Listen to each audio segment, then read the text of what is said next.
Hi everyone, welcome to Gagan story time. आज की हमारी स्टोरी है बहू और बुआ।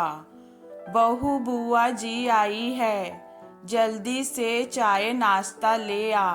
माधवी जी ने अपनी चचेरी नंदद को पानी देते हुए बहू को आवाज लगाई। इतनी ही देर में बुआ जी ने चोर नजरों से घर का पूरा मुआयना कर डाला था। पानी का घूंट भरते हुए वह बोली, शाम के 4 बज रहे हैं, क्या बहू अभी तक सो रही है? नहीं जीजी, सो नहीं रही, थोड़ा आराम करने गई है। आज संडे है ना, तो सभी देर से सोकर उठे, इसीलिए नाश्ता देर से और फिर खाना तो अभी कुछ देर पहले ही सबने खाया है।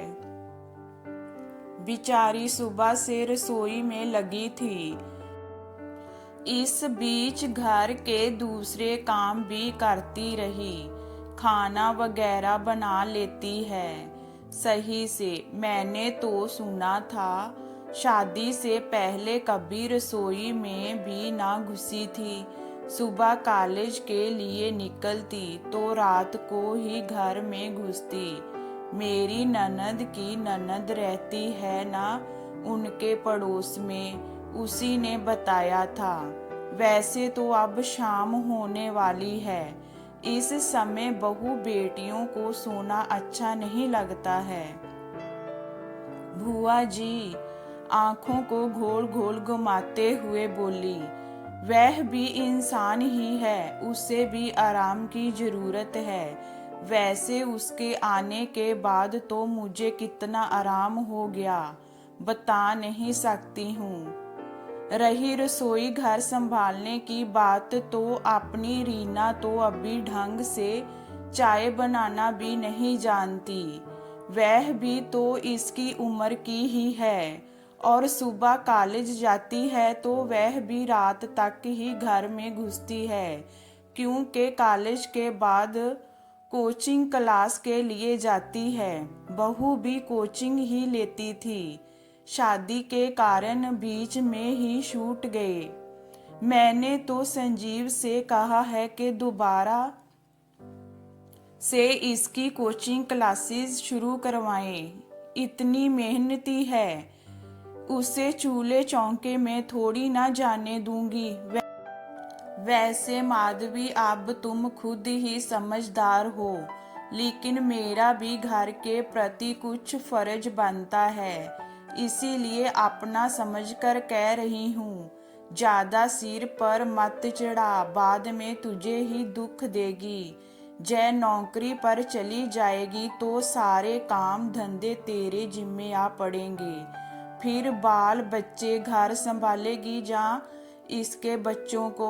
मेरे आस पड़ोस में जितनी भी काम काजी बहुएं हैं, मजाल है कि उनकी सांस 1 मिनट भी घर से बाहर निकल पाए।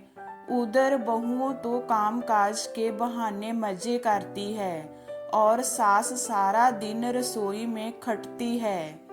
अपने टाइम में भी किया, और अब बुढ़ापे में बहुओं के हिस्से का भी करें। इतनी देर में माधवी जी की बहू नेहा चाय नाश्ता लेकर बाहर आई तो बुआ जी ने उसे ऊपर से नीचे तक देखा। नेहा को साड़ी में और उसके सिर पर पल्लू देख बुआ जी की आंखें फटी रह गई। नेहा ने चाय नाश्ता एक तरफ रख बुआ जी के पैर दबाए। बुआ जी ने भी उसे ढेरों आशीर्वाद दिए। बुआ जी उसे देखते हुए बोली, बहू तुझे साड़ी भी बांधनी आती है? मैंने तो सुना था कि तूने आज तक सूट भी नहीं पहना। जहाँ तो तुम हाथों में भर भर कर चूड़ी, बिछुए और पायल भी पहने हुए हो। बुआ जी की बात सुन नेहा की हंसी छूट गई। किसी तरह अपनी हंसी पर काबू करते हुए नेहा बोली, बुआ जी जीन्स में मुझे कंफर्टेबल महसूस होता था, कॉलेज और कोचिंग की इतनी भाग दौड़ में मुझसे सूट दुपट्टा नहीं संभालता था। लेकिन जय, आपसे किसने कहा कि मैं कभी सूट नहीं पहनती थी? तीज त्योहारों में, कॉलेज के फंक्शन में मैं सूट के साथ साथ साड़ी भी पहनती थी और मुझे सूट साड़ी पहनना बहुत ही अच्छा लगता था। बस इन्हें संभालना नहीं जाता, लेकिन अब धीरे धीरे सीख रही हूँ। अच्छा है बहू, बहुओं तो साड़ी सूट और सजी धजी ही अच्छी लगती है।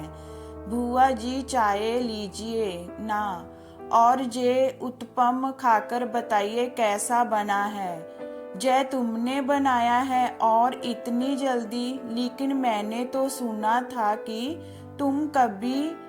बुआ जी, सभी सब सुनी सुनाई बातें सच नहीं होती, कुछ बातें अफवाह भी होती है। छोड़िए उन बातों को, उनके चक्कर में नाश्ता ठंडा हो जाएगा। कहते हुए नेहा ने चाय का कप उनके हाथों में पकड़ाया और उत्पम और चटनी भी प्लेट उनके सामने रख दी। चाय नाश्ता करने के बाद बुआ जी नेहा की तारीफ करते नहीं थक रही थी।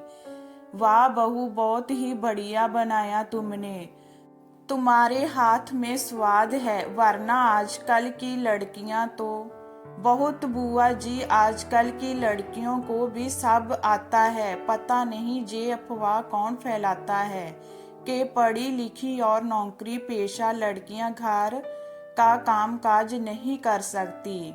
उन्हें अपने संस्कारों से प्यार नहीं, उन्हें आज़ादी प्यारी है। ऐसा कुछ नहीं है बुआ जी, यह कोरी अफवाहें हैं। हाँ बहू, कह तो तुम सही रही हो। तुमसे मिलने के बाद वाकई में मुझे एहसास हुआ कि वह सब अफवाह ही थी जो तुम्हारे बारे में फैलाई गई। माफ करना, मैं भी एक बार तो बहकावे में आ ही गई थी। अपनी बुआ सास की बात सुन नेहा बस मुस्कुरा भर दी। चाय नाश्ते के बर्तन उठाते हुए बोली, अच्छा बुआ जी, आप मम्मी जी से बातें करिए, मैं खाने का इंतजाम करती हूँ, खाना खाकर ही जाना। ना ना बहू, आज नहीं, आज थोड़ा जल्दी में हूँ, फिर कभी। शाम को एक शादी में जाना है। उनके जाने के बाद माधवी जी भी आराम करने के लिए लेट गई। अभी 3 महीने पहले ही तो नेहा और संजीव का रिश्ता तय हुआ था।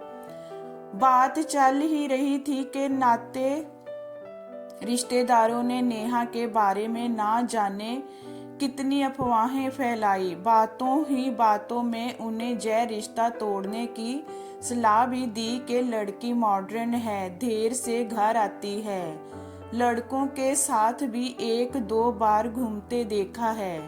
लेकिन माधवी जी, उनके पति और बेटे ने इन अफवाहों पर आंख मूंदकर बिल्कुल भी विश्वास नहीं किया। ना ही उनकी सोच इतनी छोटी थी कि ऐसी बातें सुनकर किसी की बेटी पर शक करते, क्योंकि वह खुद भी एक बेटी के माँ बाप थे और जानती थी कि रिश्तों की नींव प्यार व विश्वास पर ही टिकी होती है। इन झूठी अफवाहों को दरकिनार कर माधवी जी और उनका परिवार अपने फैसले पर अडिग रहा। आज वही अफवाह फैलाने वाले रिश्तेदार उनकी बहू की तारीफ करते नहीं थकते।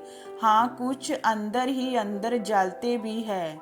लेकिन माधवी जी व उसके परिवार वालों ने पहले भी ऐसे लोगों की परवाह नहीं की थी और अब भी आज उनका प्यार और विश्वास रूपी वृक्ष फल फूल रहा है और वह इसकी छांव तले बहुत खुश है। ये स्टोरी आपको कैसी लगी हमें कमेंट में बताइए, लाइक कीजिए, शेयर कीजिए एंड थैंक